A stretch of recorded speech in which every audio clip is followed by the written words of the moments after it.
Good evening, everyone, and welcome to another session of Politics in the Car.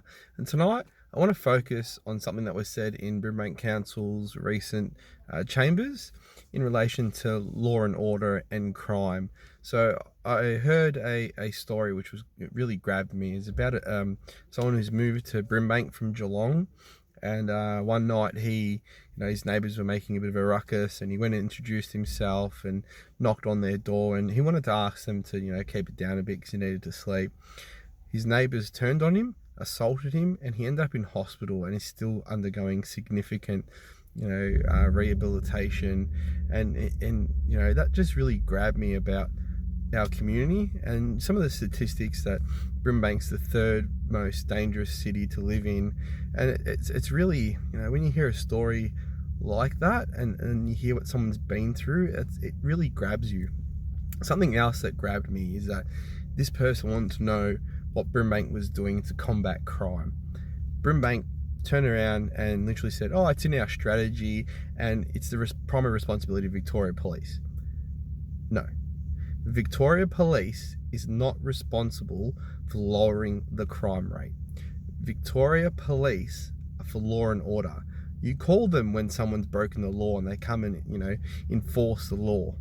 That's what their role is. Their roles and responsibilities do not include, working on social policy to make sure that the community is cohesive and united and doesn't create crime. That's council's job. I'm really sick and tired of elected officials passing the buck, especially on Victoria Police. Like, they cop enough as it is. And yeah, I give them shit too, because, that's what we do. We give people shit when we think they're wrong, right? But let's not blame them for something that's out of their control and that they can't physically do, other than arresting perps. But they come into effect after a crime has been committed. The whole purpose of council and elected officials is to prevent the crime from being, there to begin with. Being a low socioeconomic area is one of the key reasons why there is a high crime rate.